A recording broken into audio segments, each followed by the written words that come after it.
So it hasn't even been a week since the pre-sales for the iPhone 12 and 12 Pro have gone live. And already it's one of the better selling phones of this year. As a matter of fact, the way it's trending, it's kind of crazy. Things are really getting interesting right now.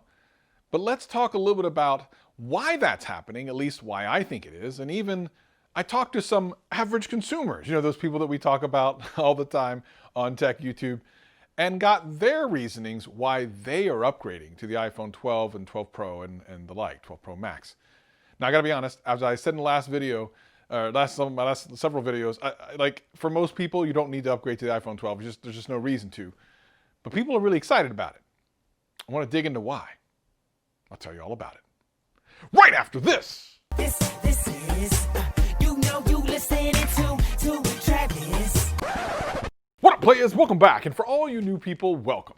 My name's Travis and I do tech videos every single week and have a blast doing them. If that sounds like fun to you, sit back, relax, and enjoy the video. Anything I talk about will be in the description below, but for now, let's just get into the video. So recently, we found out some early news about how well the iPhone 12 and 12 Pros are actually selling. And I gotta be honest, I'm a little surprised. I mean, not terribly surprised, but a little surprised based on the current economic structure of the world with this whole pandemic thing going on. And the fact that these phones, while cool, are not drastically different than the iPhone 11 series of phones. And as a matter of fact, I've been doing videos about the iPhone 12 the last week or so.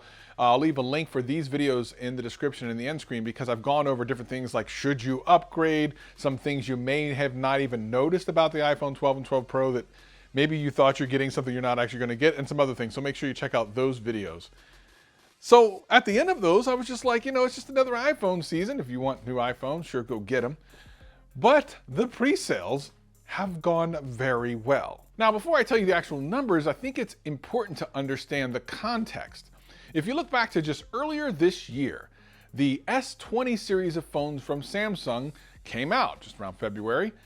And over the first quarter, they sold/shipped around 8 million products, 8 million phones, which, sounds okay, I guess. It's actually not too terrible for 3 months. That's not bad, right? Well, it's actually kind of a downward trend for Samsung over the last couple of years, as this has not sold as many as the S10 series before it. Now, of course, we got to remember last year, the S10 series had at least one $750 phone, and that really helped.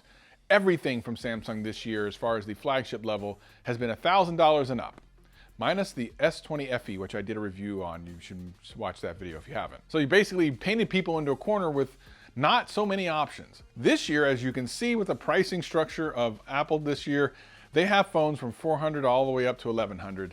And as far as the iPhone 12 series, from $700 all the way up to $1,100. And that has apparently paid off because, ladies and gentlemen, like I said, while the S20 series has pre-sold or sold about 8 million phones over the first 3 months, Ming-Chi Kuo, Mortal Kombat downloadable character, and Apple leaker, has let us know some really interesting numbers of the first 24 hours of pre-sales. Ming-Chi Kuo, who's been around for a very long time and is a very reputable leaker/analyst/whatever the heck, has let us know that the iPhone series of phones that are ready for pre-order, which is the iPhone 12 and 12 Pro, have pre-sold somewhere between 1.5 and 2 million phones in 24 hours. Let me say that again. Up to 2 million phones in 24 hours, and it took 3 months for Samsung to sell 8 million Samsung phones. Bruh. I guess this can't be a big surprise because there were so many people that watched the live stream for the Apple iPhone event. They say that there were more people watching that event than all of the other Samsung events and the like combined together. Like, it's crazy the amount of press and interest that iPhones generate every single year. It's absolutely crazy. Now, it is the #1 selling phone in America, so that makes sense. But it's kind of crazy, like just how big of an impact it has. Now, you might be thinking, well, that's great, but why is that such a big deal?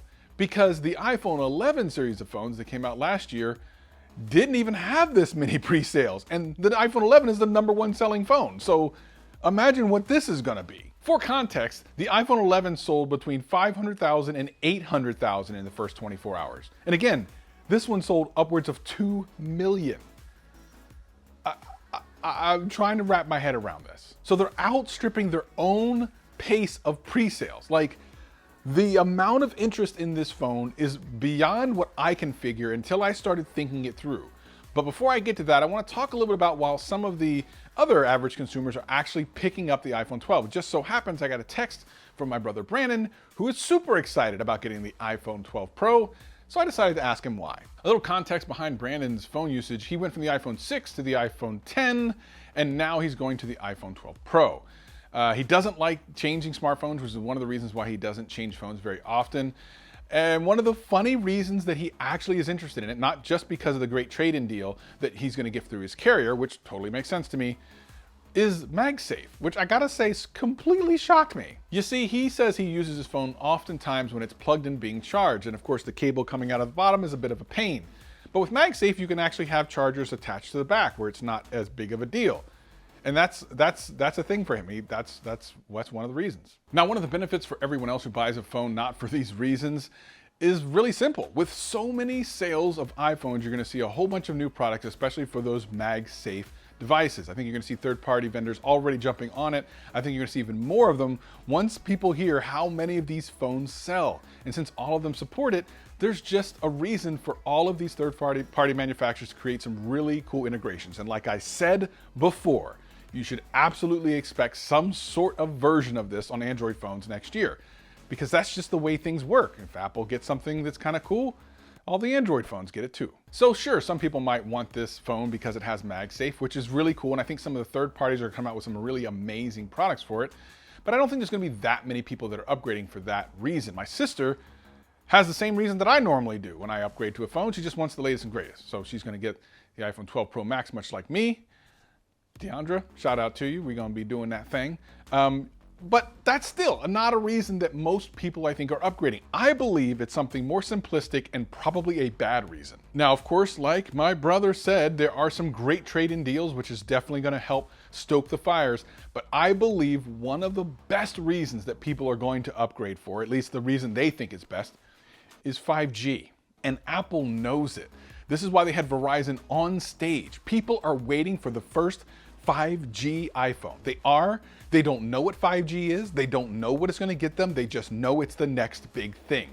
And that's all they need to know. A lot of iPhone users want to just know, will it work? Is it going to be faster?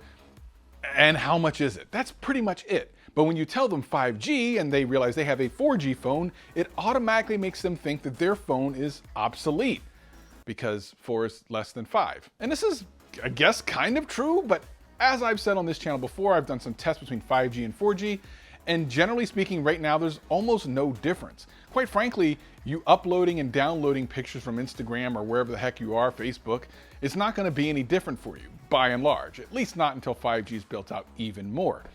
But it doesn't matter. Once this thing hits commercials and people are seeing it on their television, it's a wrap. All those people with iPhone 7s and 8s are going to be looking at their phone thinking, oh, this is a 4G phone and the 5G phone is out, and my carrier has a great trade-in deal. Why not get a new phone? Let's get a new phone for the family. And apparently this has been the case. Those pre-sale orders of up to 2 million phones seem to be proof positive. But here's the thing. Only 2 of the 4 phones have been released. They still have 2 more phones, the iPhone Mini and the iPhone Pro Max, still yet to be released. It makes you wonder, what would those pre-sale orders be if all of them were available? That is absolutely mind-numbing. This series of phones are going to sell substantially more than they probably have any business doing. And it's just probably because of 5G, which really makes no difference. Now, I know some of you may disagree and have other reasons why you think the iPhone 12 series of phones will sell well. You can leave those comments below and we'll talk about it. But I really believe it's the simplification of a very simple concept for people to grab onto, even if they don't understand what it means. You tell a person you have a 4G phone or a 5G phone, they're going to ask a couple of things. How much more is the 5G phone, and will my bill go up? And for some providers, your bill does not go up. So why wouldn't you want the faster speed for the same money? I don't know. If you ask me, it makes perfect sense. And for those of you that are the average consumers looking for reviews, there's tons of them out there. I suggest you check them out. Also, I did a couple of videos about the iPhone 12 here and here, where I talk about all different aspects of it. I hope to see you again real soon. Peace and love.